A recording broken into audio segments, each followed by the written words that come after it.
Assalamualaikum warahmatullahi wabarakatuh. Alhamdulillahilladzi akmala lana dina wa atama alaina ni'mah wa ja'ala ummatana walillahil hamdu khairu ummah. Ahmaduhu ala ni'amil jammah.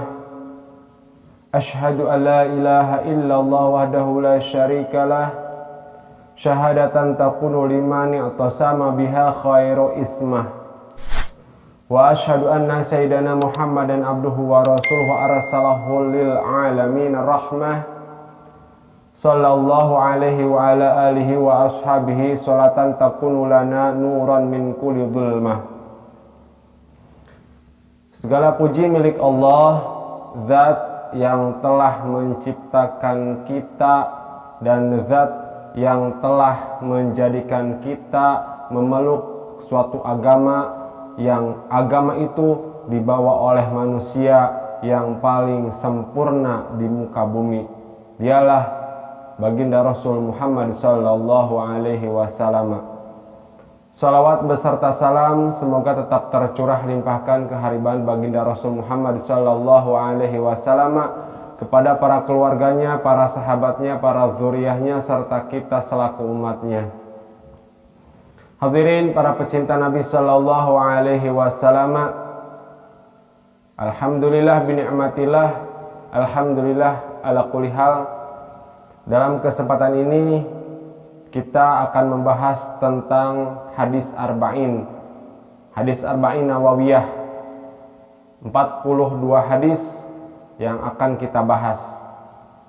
Hadirin para pecinta Nabi sallallahu alaihi wasallam, baginda Rasul Muhammad sallallahu alaihi wasallam bersabda, "Man hafidhu ala ummati arba'ina haditsan min amri diniha ba'athahu Allahu yaumal qiyamah fi zumratil fuqaha wal ulama." Wa fi riwayah, "Wa kuntu lahu yaumal qiyamati safi'an wa syahidan." Wa fi riwayah qila lahu udkhulu min ayyi abwabil jannati syi'ta. Kata baginda Rasul Muhammad sallallahu alaihi wasallam, barang siapa yang memelihara atasku 40 hadis daripada perkara agamanya. Maksud di sini adalah barang siapa yang menghafal 40 hadis dari hadis-hadis baginda Rasul Muhammad sallallahu alaihi wasallam, lalu ia menyampaikan 40 hadis tersebut kepada umat. Setelah dihafal lalu disampaikan itu hadis. Atau barang siapa yang mengumpulkan atau menghimpun dalam catatan sebanyak 40 hadis lalu dia sampaikan kepada umat, hanya mencatat, mengumpulkan, lalu menyampaikan. Pada hari kiamat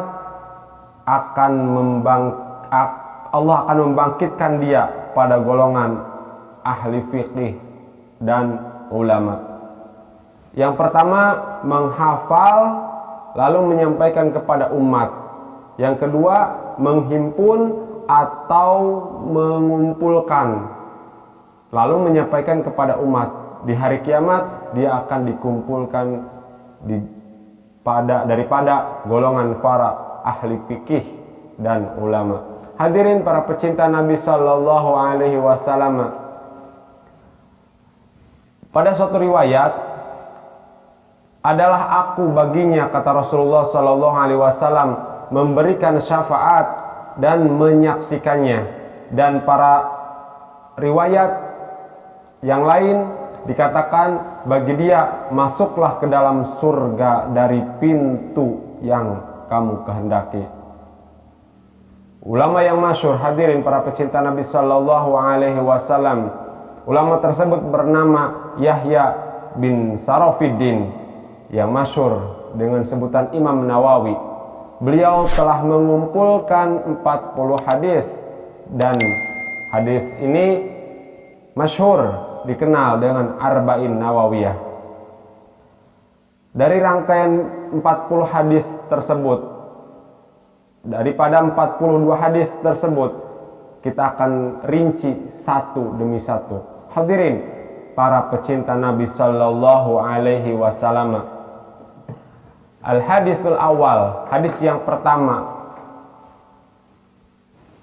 daripada hadis Arba'in Nawawiyah.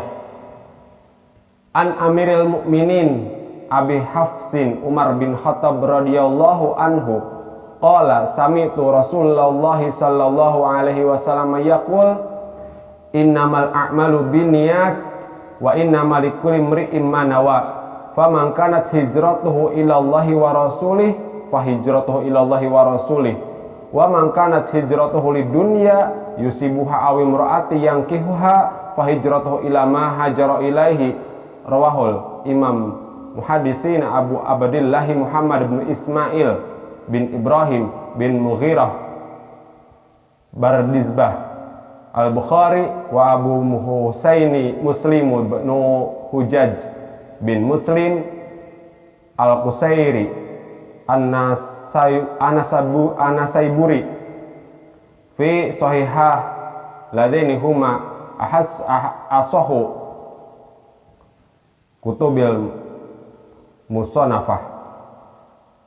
Dari Amirul Mukminin Abu Hafs Umar bin Khattab radhiyallahu anhu berkata, saya mendengar Rasulullah sallallahu alaihi wasallam bersabda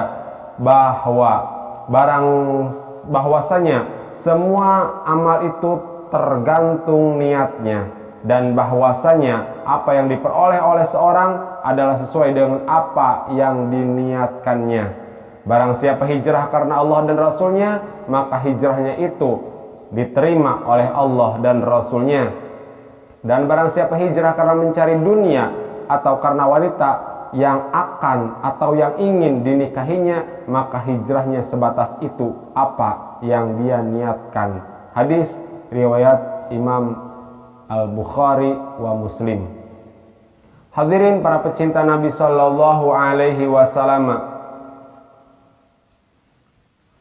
bahwa yang pertama dikatakan oleh baginda Rasul Muhammad sallallahu alaihi wasallam, innamal a'malu binniyat.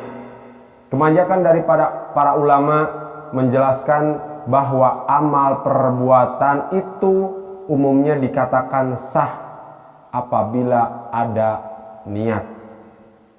Semua apa yang dilakukan dikatakan sah ketika diawali dengan niat. Tapi tidak semua yang dilakukan itu harus dengan niat. Ada beberapa perbuatan yang tidak harus diawali dengan niat. Contohnya apa? Memandikan jenazah.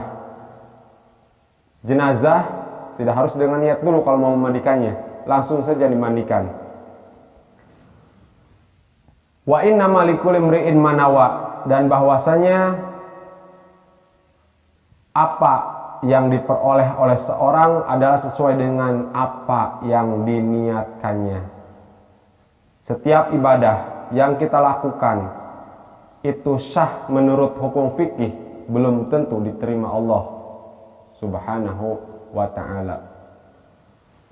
Salat kita lakukan, wudu sebelumnya kita lakukan, dan amaliyah yang lain ketika fikih mengatakan benar, itu belum tentu diterima oleh Allah Subhanahu wa ta'ala. Tergantung daripada si yang melakukannya. Karena setiap orang yang melakukan sesuatu perbuatan itu dihitung diawali dengan niat orang tersebut melakukan pekerjaan itu. Dalam hal ini, pengertian niat itu mempunyai dua perkara. Dikatakan niat jika memenuhi dua syarat. Yang pertama, menyengaja. Yang kedua, agar berpahala, memerlukan motivasi agar berpahala. Jadi disengaja. Berikutnya ada motivasi dalam diri bahwa perbuatannya itu berpahala. Jadi tidak asal hanya dilakukan. Hadirin para pecinta Nabi Shallallahu Alaihi Wasallam, orang melakukan sholat, tapi motivasi sholatnya bukan karena Allah. Sholat ya, tapi tidak karena Allah. Sholatnya sah secara ilmu fikih jika syarat, rukun, wajib dilakukan.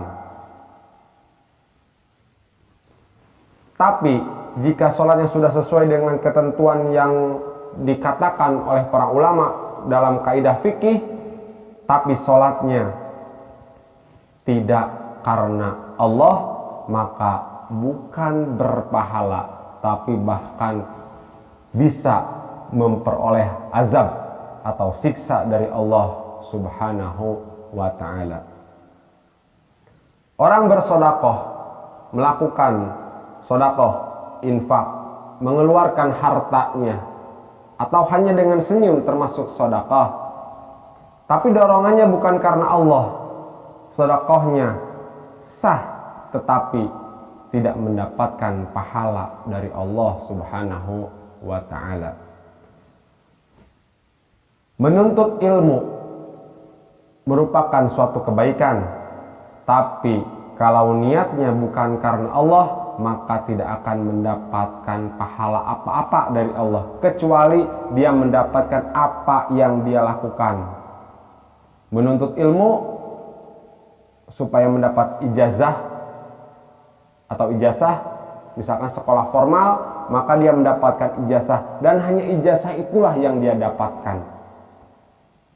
Dia menuntut ilmu karena ingin mendapatkan ijazah dan bisa melamar pekerjaan, maka hanya itulah yang diperolehnya, tidak dapat pahala dari Allah Subhanahu wa ta'ala. Faman kanat hijratuhu ilallahi wa rasulihi fahijratuhu ilallahi wa rasulih. Barang siapa yang hijrah karena Allah dan Rasulnya, maka hijrahnya itu diterima oleh Allah dan Rasulnya.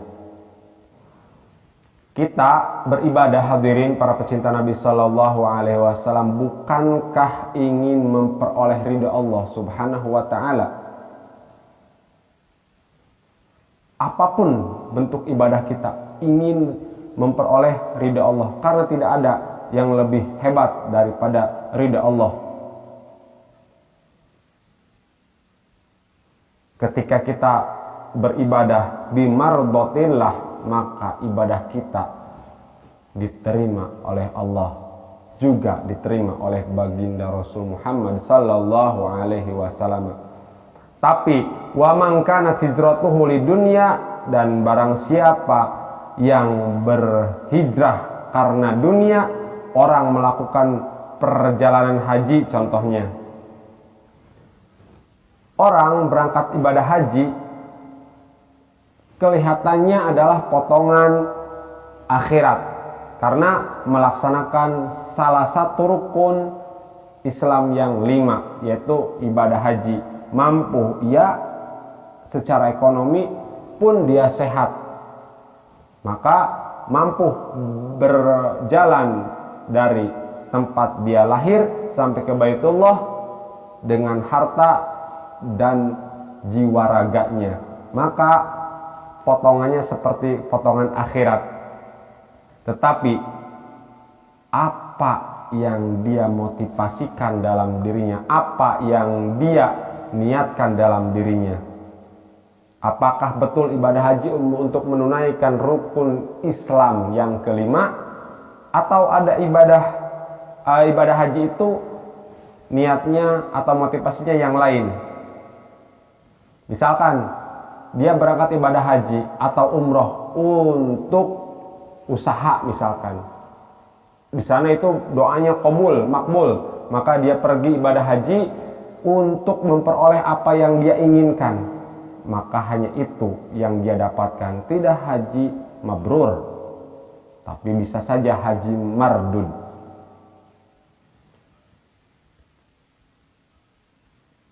Aw imraati yang kihuha, atau dia hijrah karena perempuan yang ingin dia nikahi.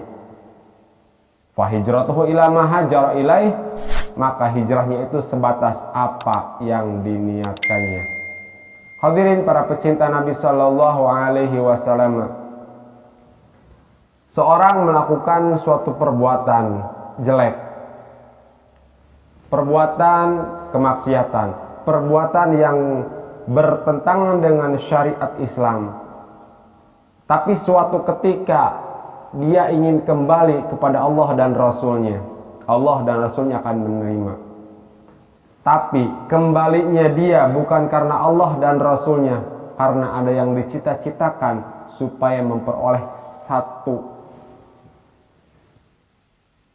yang dia tuju, yaitu perempuan yang dia ingin nikahi. Maka hijrah, pindah dari kejelekannya, dari kemaksiatannya menuju taat kepada Allah, itu tidak dapat pahala kecuali wanita itu yang dia tuju, yang dia ingin nikahi.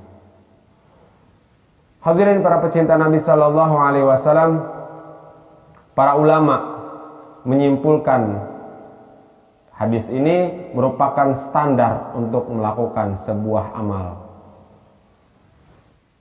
Fahaitsu salahat salahal amal, wa haitsu fasadat fasadal amal.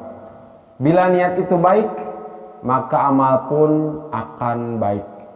Bila niat itu rusak, maka amal pun akan ikut rusak.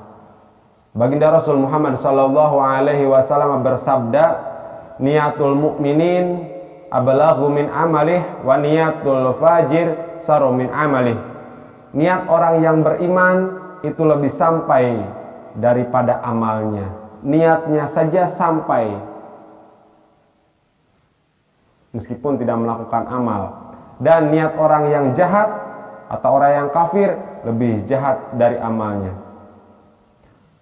Hadirin para pecinta Nabi Shallallahu Alaihi Wasallam, orang beriman misalkan 60 tahun,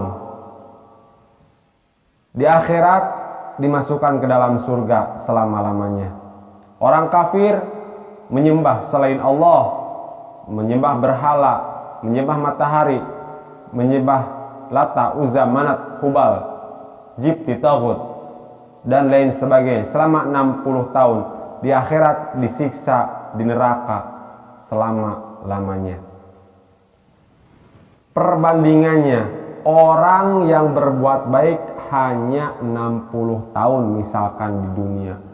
Perhitungan 60 tahun itu tidak lama hadirin, tapi dia kembali kepada Allah, dimasukkan oleh Allah ke surga selama-lamanya. Pun sebaliknya, orang yang tidak menyembah Allah, orang yang kafir, orang yang musyrik, dia tidak menyembah Allah selama, sama perbandingannya 60 tahun dimisalkan. Lalu orang itu meninggal, maka dimasukkan ke dalam neraka selama-lamanya. Maka niat yang baik itu lebih utama daripada amal. Dikatakan antara lain yang lainnya lagi, kebaikan niat itu an-niat tahtamilut ta'adud fil amali wahid. Niat itu bisa banyak dalam satu perbuatan. Ini menunjukkan bahwa niat itu lebih utama daripada perbuatan. Apa contoh bahwa dalam satu perbuatan bisa beberapa niat? Qul kal julus fil masjid. Orang yang duduk di masjid itu bisa beberapa niat. Dan niat itu semuanya akan diterima oleh Allah Subhanahu wa ta'ala. Kita duduk, masuk ke masjid, kita duduk itikaf. Di itikaf itu karena belum masuk waktu sholat, maka kita niatkan menunggu waktu sholat. Satu, niatnya itikaf. Dua, niatnya menunggu waktu sholat. Yang ketiga, karena dia datang sebelum azan, maka niatkan untuk menghidupkan masjid. Dan yang terakhir, memelihara anggota badan daripada maksiat. Orang di luar masjid mungkin bisa saja bermaksiat, misalkan zina mata, menggunjing lisan daripada lisan. Tapi dalam masjid dia akan terjaga matanya, gunjingannya. Bahkan mungkin kalau dia bawa handphonenya dia simpan, tidak dibuka. Artinya bahwa masjid tempat netral. Dalam satu perbuatan bisa beberapa niat. Contohnya yang tadi, baginda Rasul sallallahu alaihi wasallam bersabda, wa innallaha azza wa jalla la yu'til abda ala niyatih ma la yu'tih ala amalih. Rawahul Dailami. Sesungguhnya Allah Subhanahu wa taala memberikan seorang hamba akan pahala atas niatnya, sesuatu yang dia tidak berikan atas amal perbuatannya. Kadang orang itu berniat melakukan suatu perbuatan yang tidak berpahala karena ada kesalahan ini dan kesalahan itu yang macam-macam. Tapi karena ada niat yang baik, maka niat itulah yang menjadi untung untuk si hamba tersebut dalam melakukan kegiatannya. Perbuatannya biasa saja, orang lain pun melakukan, dan perbuatan itu tidak akan berdosa dan juga tidak akan berpahala. Tapi dia niatkan perbuatan itu untuk kebaikan, maka dia mendapatkan pahala daripada niat itu. Sama halnya dengan suatu perbuatan yang jahat, suatu perbuatan maksiat. Ketika seseorang melakukan kejahatan, tapi dia disiksa sebagai pelaku kejahatan karena niatnya yang jahat. Orang yang melakukan kejahatan disiksa karena niatnya yang jahat. Rasulullah sallallahu alaihi wasallam bersabda, idza taqal muslimani bi sayfaihi ma fal qatil wal maqtul finnar. Apabila dua muslim berkelahi masing-masing membawa pedang, maka yang membunuh dan terbunuh masuk neraka. Dua orang bertengkar saling berbunuhan dengan alatnya pedang, maka keduanya masuk neraka. Ini penjelasan daripada yang tadi, bahwa sesuatu itu diniatkan baik jadi baik, yang jelek jadi jelek. Dengan niat yang jelek, maka hasilnya pun akan jelek atau berdosa. Sahabat heran, ya Rasul, oke lah kalau yang membunuh itu masuk neraka, wajar. Tapi mengapa yang dibunuh juga masuk neraka? Baginda Rasul Muhammad sallallahu alaihi wasallam menjawab, innahu kana harisun ala qatlu sahihi. Innahu kana harisun ala qatlu sahibi. Itu apes, kata Rasulullah sallallahu alaihi wasallam. Dia saja keduluan oleh temannya. Coba kalau dia tidak terbunuh, pasti dia yang akan membunuh. Jadi di sini orang yang bertengkar, karena orang yang pertama dan orang yang kedua niatnya sudah sama, ingin merubuhkan lawan dengan membunuh tentunya. Orang yang ini membunuh yang ini, berarti orang yang kanan itu lagi apes. Coba kalau yang kiri, kalau dia tidak terbunuh, mungkin dia akan membunuh yang ini, yang kiri. Si A bertengkar dengan si B. Si A niat membunuh si B, si B pun niat membunuh si A. Maka ketika si A membunuh si B, sama saja karena sudah niatnya saling berbunuhan. Cuma kebetulan si B apes, jadi terbunuh. Coba kalau si A yang apes, si B yang membunuh, jadi keduanya masuk neraka karena niatnya sudah salah, karena niatnya sudah membunuh.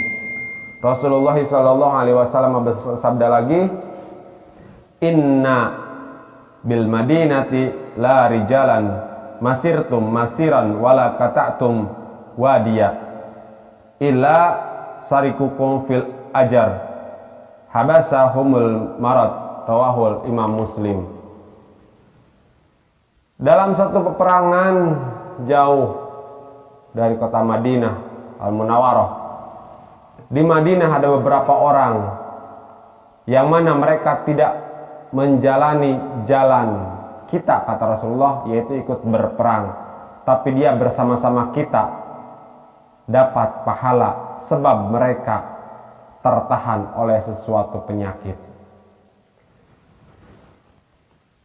Di zaman itu bahwa Islam tidak mencari musuh, tapi Islam tidak lari ketemu musuh. Artinya apa? Ketika Islam disampaikan dengan baik tapi ditantang untuk perang, maka perang itulah yang dilakukan. Dan di saat perang tersebut ada orang yang sudah niat ikut berperang bersama baginda Rasul Muhammad Sallallahu Alaihi Wasallam dengan para sahabat yang lain. Cuma orang tersebut berpenyakit, akhirnya tidak ikut perang. Tapi dengan niatnya si orang yang berpenyakit itu untuk ikut perang, maka dia terhitung orang yang berperang. Hadirin para pecinta Nabi Sallallahu Alaihi Wasallam, diceritakan ada dua orang bersaudara, si A dan si B. Hidupnya berbeda. Si A dan si B bersaudara, hidupnya berbeda. Si A itu orang yang taat. Dia tinggal dalam satu atap. Mereka berdua itu dalam satu atap. Si A di atas yang taat, si B di bawah yang ahli maksiat. Suatu hari datang setan menggoda si A yang taat beribadah kepada Allah. Kata setan kepada si A, "Hei A, mengapa kamu begitu taat beribadah? Tidakkah ada waktu untuk bersenang-senang? Hidup ini hanya sekali bro, hidup ini hanya sekali kawan, maka bersenang-senanglah. Okelah sesekali ibadah, tapi mengapa tidak sesekali untuk hiburan? Kenapa tidak sesekali untuk bersenang-senang?" Kata setan berbisik kepada si A. "Lihat si B, lihat saudaramu di bawah sedang bersenang-senang. Masalah ibadah nanti kita buat schedule," kata setan. "Kamu buat schedule, waktunya ibadah, waktunya bersenang-senang." Artinya bersenang-senang di sini jauh daripada ketaatan kepada Allah Subhanahu wa taala. Sudah terlalu lama engkau tidak bersenang-senang, kata setan. Akhirnya si A ini ada niatan untuk turun dari lantai atas ke lantai bawah menemui saudaranya si B. Tapi sisi lain si B ketika sedang bersenang-senang, sedang mabuk-mabukan, sedang pesta pora di lantai bawah, di lantai dasar, maka si B termenung, mengapa aku ini diciptakan oleh sang pencipta itu bukan untuk bersenang-senang, tapi justru saya itu diciptakan untuk beribadah kepadanya. Datang taufik dari Allah Subhanahu wa taala kepada si B. Betapa senangnya si A, kata si B, di atas sedang beribadah, enak-enakan beribadah, sementara saya bergelimang dengan dosa, kemaksiatan, dan jauh daripada taat kepada Allah Subhanahu wa taala. Akhirnya si B melangkahkan kaki berjalan menuju lantai atas, dan di waktu yang bersamaan si A turun untuk ke bawah. Dan di tangga itulah bertemu si A dan si B, dua saudara yang berbeda kebiasaan. Si A niatnya mau berpesta pora, si B niatnya mau tobat kepada Allah Subhanahu wa taala. Allah takdirkan dua saudara itu meninggal dalam keadaan yang sama di tangga tersebut. Maka di akhirat si A yang begitu banyak amal ibadahnya, begitu banyak kesolehannya, Allah masukkan ke dalam neraka karena di penghujung hayatnya dia berniat untuk melakukan maksiat. Sementara si B yang bergelimang dosa, bermaksiat, bermabuk-mabukan dan lain sebagainya, si B Allah masukkan ke dalam surga karena niat sudah tobat. Niat tobat Allah terima. Hadirin para pecinta Nabi Sallallahu Alaihi Wasallam. Terakhir, mari kita bangun niat dengan sebagus-bagusnya, niat dengan sebaik-baiknya, karena dengan niat itulah Allah menilai pekerjaan kita, Allah menilai ibadah kita. Maka luruskan niat, luruskan niat, luruskan niat. Melakukan suatu pekerjaan, apapun pekerjaan itu, asal tidak bertentangan dengan syariat Allah dan Rasulnya, maka niatkan untuk bimardhatillah, mencapai keridhaan Allah. Insyaallah di pertemuan berikutnya kita akan bahas hadis yang kedua daripada Arba'in Nawawiyah. Mohon maaf ala fakir atas segala kekurangan. Terima kasih atas segala perhatian. Wallahu muwaffiq ila aqwamit thoriq. Wassalamualaikum warahmatullahi wabarakatuh.